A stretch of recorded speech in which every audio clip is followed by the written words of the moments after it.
My name's Dr. Luis, and this is my dog Watson.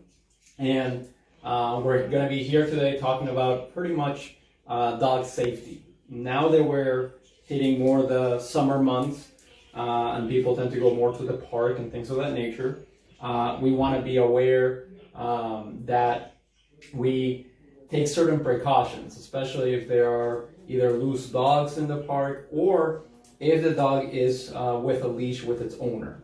One of the things that we always recommend is if you see a dog that is loose, not to approach the dog.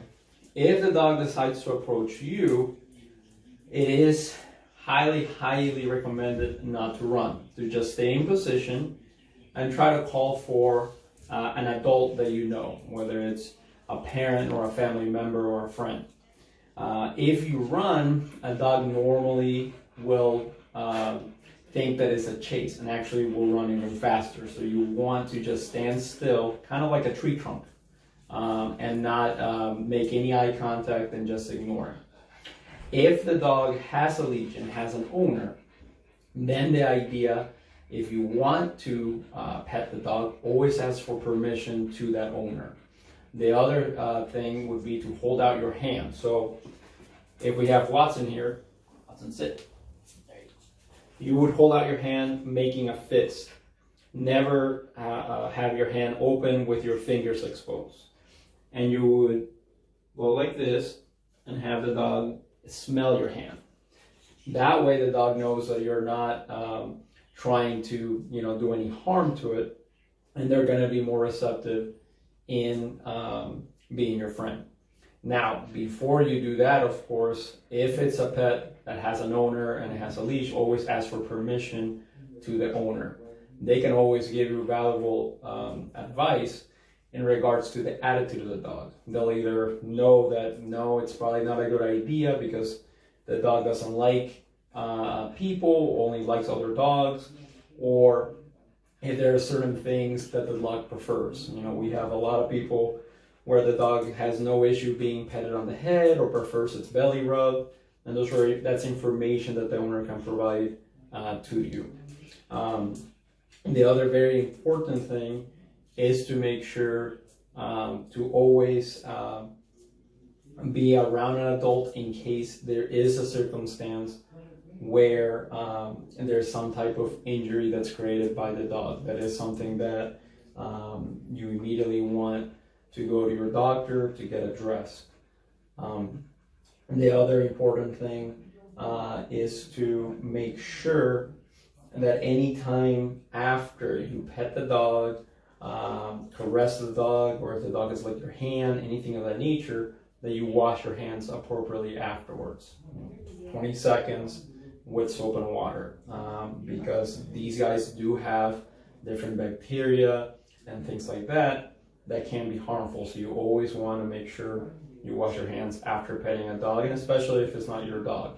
These guys like to have fun just like you do, so they like to be out in the grass, roll around, so they can pick up things that we want to be careful about.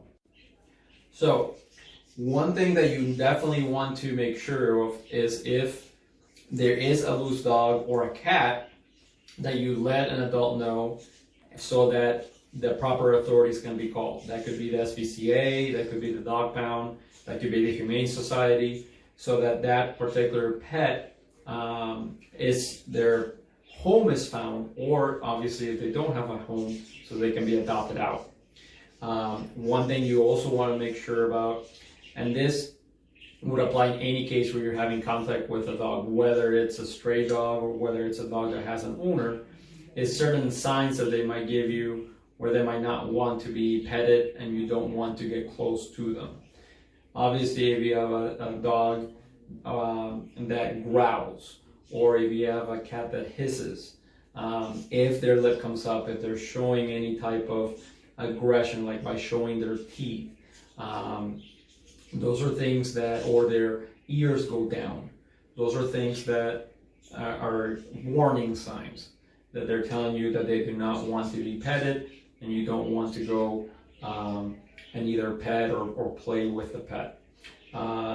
A dog that in a lot of the cases is willing to be petted and wants to be played with tends to have different signs. Their tail might be under wagging a lot. If their tail is actually underneath them, that can be submissive, but that can also mean fear. So those are the type of things that you might want to ask the owner, how they are with people before you decide to pet that animal.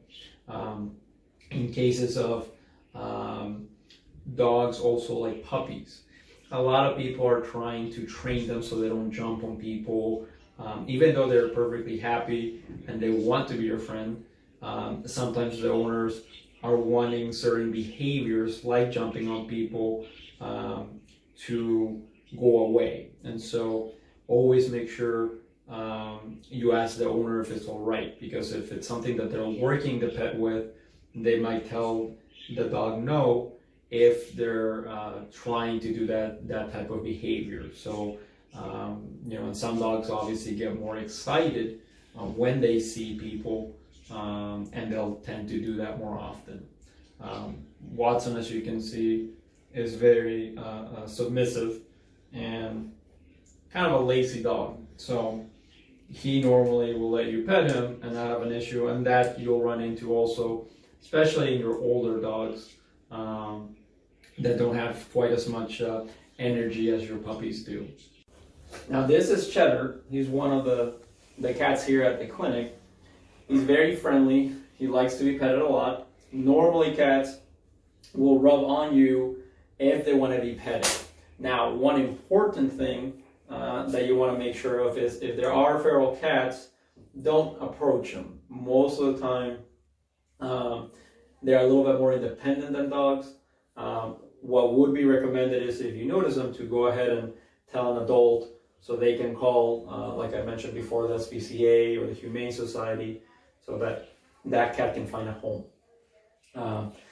If you happen, unfortunately, to get bitten by a cat, you want to make sure you wash your hands really, really well with soap and water. Sometimes you can use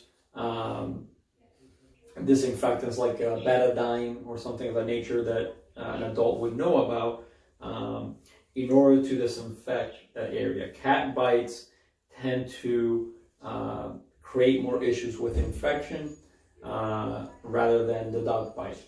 And obviously you want to immediately seek medical assistance if that were to be the case. Cats tend to be very playful with different toys, and also they'll play with their feet.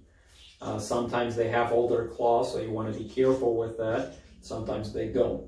But that is something that the cat will always come to you in almost every case or in every scenario when they want to be petted. And so always keep that in mind. If the cat is purposely trying to avoid you or being kind of far off, it's better to leave them that way rather than to try to approach them. And like I said, some like Cheddar here make it known that they like to be petted. Another very, very important thing that also applies to both cats and dogs is you always want to keep your face away from their face. Always make sure there's good distance there in case these guys react and you can pull away. Because even though they can be very friendly, something can startle them and they can react just like you would if something startles you. The other very important thing is not to try to make a lot of loud noises when you're petting them or when you see them, both for dogs and cats, because any type of loud noise might startle them and create an issue. So always be very gentle with them when you're petting them, and you can talk to them, but just like you would talk to anybody else. Try to avoid any screaming or any super loud noises, because that will startle them, and then they might run away from you, or they might react to those noises. All right, and finally, this is Watson, this is Cheddar. together, usually these guys can get along also, and then you'll have some cases where they don't. So you also always want to be very mindful if they're getting along or not, and never ever get in between if you have a dog or a cat fighting, or a dog with a dog, or a cat with a cat fighting. Make sure to let an adult know what's going on, but don't ever get in between that. The other very important thing is if a cat is eating or a dog is eating, don't get close to them. Let them finish their food, and then either ask an adult if there's an owner there present of that dog or cat, if you can pet them, or if they're stray pets, make sure that an adult knows so that they can call the proper authorities to get them a home. Okay.